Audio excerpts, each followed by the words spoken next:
Hall here with Teddy behind me. She is panting in anticipation. We are about to go for our walk. A very short Facebook Live for you today, a word of encouragement. My focal point this week is all about show me the law. Show me the law. I want to see the law that compels me to wear a mask, to stand 6 feet apart from anyone, and any other thing that you want to throw into that. There is no statutory law that requires me or you to wear a mask. Now, I don't want to really focus on the science that much right now because that pretty much has been covered. And it's very divisive and very heated and very emotional. And I just want to say this.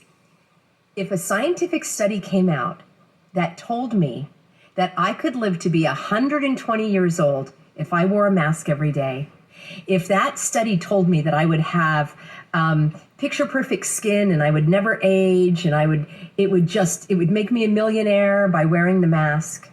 If wearing the mask told me that all my dreams would come true, if this magic mask brought all my dreams to come true, I would never wear it unless I decided to. There is no law that requires you to wear a mask. There may be a public order in place in your area, but that public order is associated with an emergency. Any third grader can tell you that an emergency happens immediately. An emergency does not last for 4 months. All of these orders that are associated with an emergency are invalid and unlawful, and I'm going to do a video on that. Regardless of what the media says, regardless of what the stores say, regardless of what your neighbors may say, regardless of what Facebook says, regardless of what any CDC or OSHA or New England Journal of Medicine, regardless of any doctor that may say to you now, breathing carbon dioxide is good for you. I don't care. I don't care about any of the science. Actually, I don't care about any of it. The only thing that can compel me to do something and can compel you to do something is a law. No individual can compel you to do anything. And I'm happy to see that the mayor of Nevada City, I think it was, saw my Facebook, saw my video, and has issued statements. And my video was in the LA Times as they were ridiculing the law, I suppose. No governor has any law-making authority. No mayor has any law-making authority. The legislative body has the law-making authority, and it goes through a law-making process.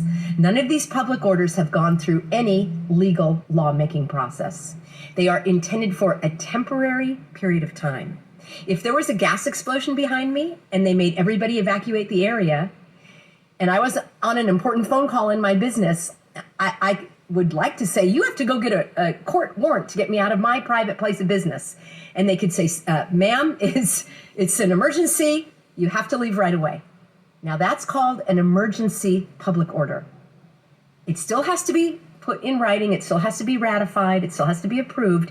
But they give those officials a 7-day window to get all that paperwork in order because they want to protect the public health, not each individual. Otherwise, that's like saying, obesity is an emergency right now. All McDonald's are closed. All junk food is stopped. All donut stores closed right now. There's an emergency called obesity. It's not an emergency. It's a condition. It's a situation. Any emergency management group, I gotta take my dog for a walk. Any emergency management group, anyone who has studied emergency management, who is qualified in emergency management, knows that there's an emergency, and then there's a recovery, and then there's a rebuilding. What phase do you think we're in? Are we in the emergency? Not by California law. California law says it has to be imminent and proximate, which means right now. And it has to put the public at extreme peril. That's not happening. So those public orders that may be associated with an emergency in your area are invalid and unlawful. So the rally cry today is you contact your people, and even these stores. It's like, would you show me the law? I would like to see the actual citation to the law, like the number like safety code, health and safety code, or California civil code. Where's the law? I want to look that up, please. So show me the law. Show me the law. You might be waiting a long time to ask them to show you the law. So I'll be back in touch, everybody. An email is going out today from thehealthyamerican.org with all the details. We've got a Board of Supervisors meeting tomorrow. We're going to ask them very politely, please show me the law. You're doing an emergency and there is no emergency. Would you show me the law that allows you to extend this beyond the emergency stage into the recovery and rebuilding? You know, and I know they're calling it an emergency because they're getting money. Well, the law, remember, the law is what compels individuals to act. The law states that misrepresenting information for gain and to harm someone else is called fraud. So the gain is the money and the harm is on we the people. But we the people know the score, and we're going to ask, show me the law.